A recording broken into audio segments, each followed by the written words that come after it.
एक कवि कविता सुनाकर राजा को इम्प्रेस किया करता था और वह राजा बहुत खुश हुआ करता था।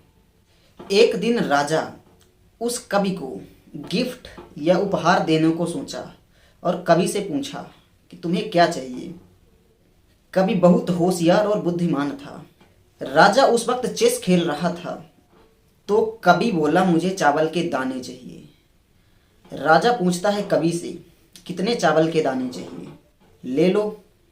कवि बोला मुझे इतने चावल के दाने चाहिए कि इस चेस बोर्ड में पहले कॉलम में एक चावल का दाना रखा जाए और दूसरे में उसको डबल कर दिया जाए, तीसरे में उसको फिर और डबल कर दिया जाए। दैट मीन्स पहले ब्लॉक में एक चावल, दूसरे ब्लॉक में 2 चावल, तीसरे ब्लॉक में 4 चावल, चौथे ब्लॉक में 8 चावल और 5वें ब्लॉक में 16 चावल। इस तरह से उसको मल्टीप्लाई किया जाए तो 64वें ब्लॉक में जितने चावल के दाने हों उतने मुझे चाहिए।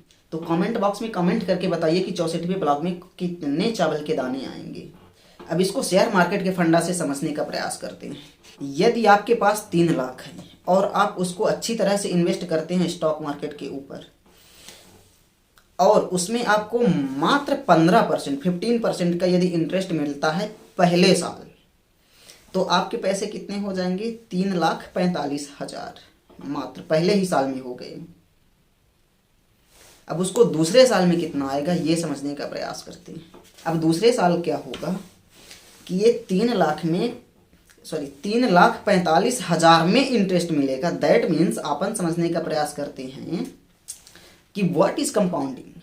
तो एक कंपाउंडिंग के केस में क्या होता है कि interest plus capital year on year add होता रहता है।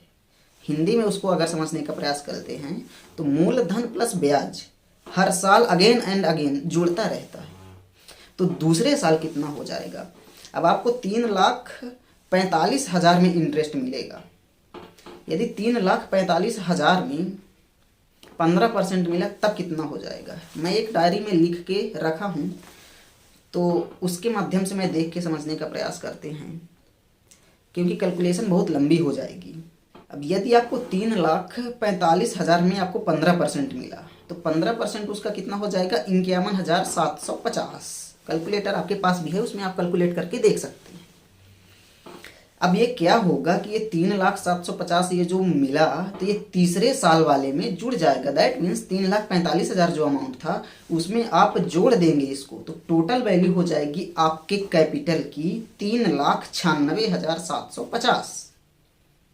अब क्या होगा? तीसरे साल 3,96,750 में आपको इंटरेस्ट मिलेगा।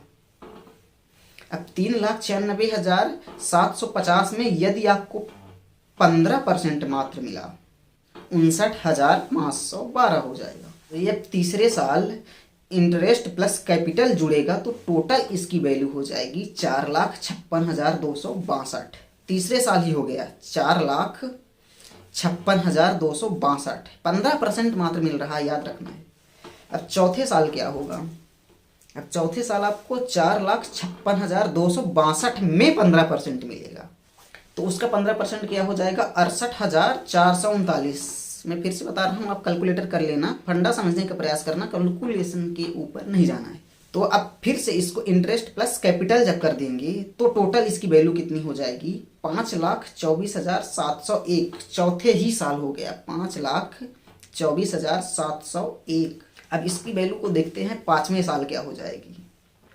अब आपको मिलेगा 5,24,701 में 15% तक कितना हो गया? 78,705 रुपया।